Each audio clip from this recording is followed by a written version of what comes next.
Доброго дня, шановні. Good afternoon, dear ladies and gentlemen. UCMC continues its work. Greetings to those who watch us online. We continue our online briefing. This is a briefing of Yevhen Czolij, president of the non-governmental organization Ukraine-2050 and the president of UWC. Welcome. The title of this press conference, Russia does not belong at any G-summit.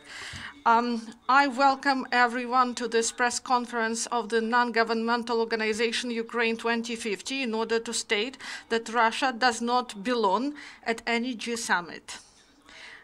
My name is Yevhen Czolij and I am the president of the non-governmental organization Ukraine-2050.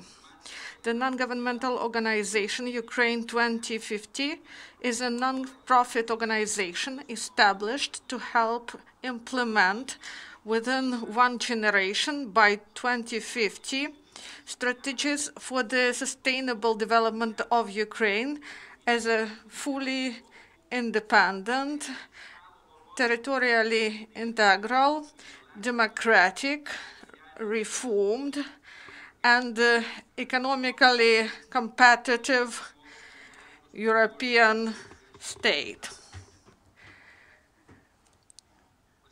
Recent reports on the possibility of expanding the G7 once again to include the Russian Federation have sent shock waves through the global Ukrainian community.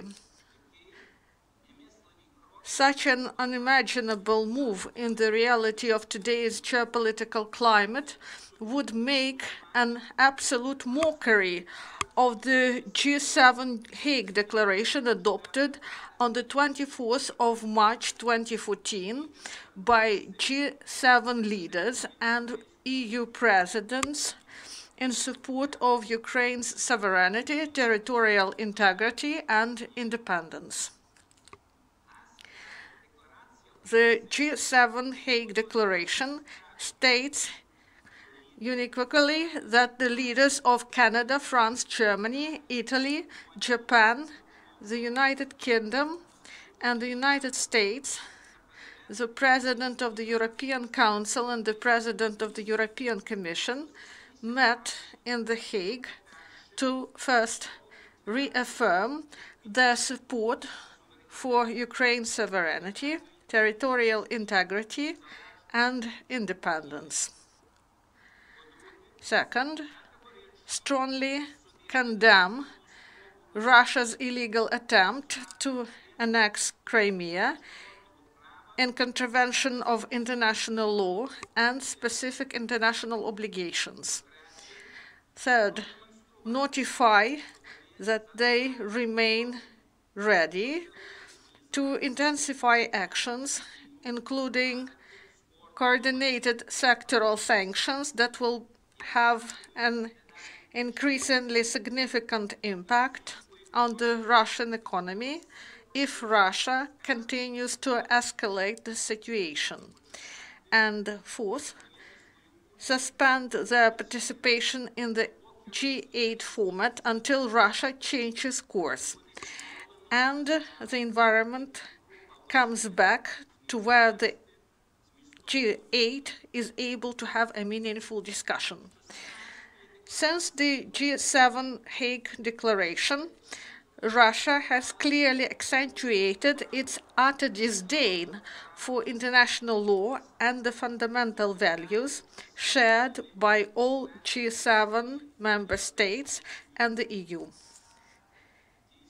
Indeed, not only has Russia continued to occupy Crimea in direct violation of its international obligations, but it has also subsequently invaded and continues its illegal occupation of parts of eastern Ukraine. As a result of Russia's incessant military aggression against Ukraine, over 13,000 individuals have been killed and over 30,000 injured in the Donbas, and there are currently over 1.5 million internally displaced persons in Ukraine. This merciless military aggression also led to the shooting down of civilian flight MH17 in July 2014 by Russian forces in eastern Ukraine, horrifying the world and devastating some 300 families in the Netherlands, Malaysia, Australia, Indonesia, the United Kingdom, Germany, Belgium, Philippines, Canada, New Zealand, and the United States. Moreover, human rights organizations report persistent, blatant abuses of the religious, political, linguistic, and cultural rights and freedoms of the Crimean Tatar and Ukrainian populations in Crimea, the inhabitants of the Russian-occupied territories in the Donbas, and the Ukrainian political and military prisoners in Russia. Based on today's global climate of cross-border mobilized protests, civil society is demonstrating very clearly its intolerance of all forms of racism and basic human rights violations. Beyond Ukraine, since the G7 Hague Declaration, Russia has engaged in various forms of hybrid aggression in other parts of the world. Russia has interfered in democratic processes in the West, including the 2016 United States presidential elections and the 2017 French presidential election, plotted the violent overthrow of the elected government in Montenegro, fueled separatism in Catalonia, and financially backed foreign political parties. There have been political assassinations, including a failed attempt to deploy a chemical nerve agent against a Kremlin target in suburban England. Russia has been denounced for cyber attacks against government systems and vital elements of infrastructure across the Western world. Russia is also engaged in massive disinformation campaigns aimed to discredit and weaken the West, including G7 member states and the EU. Incredibly, while the world has come together to combat the COVID-19 pandemic, Russia has continued to breach with impunity its international human rights and ceasefire obligations in Ukraine.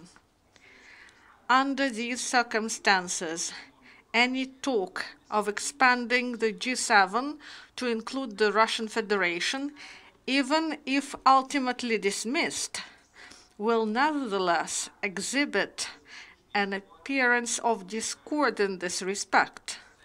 This will be interpreted as a sign of weakness of the G7 and the EU and embolden Russia to toughen its grip on Crimea and continue its expansionist policies in eastern Ukraine and other parts of the world to the detriment of the G7 member states, the EU, and global security.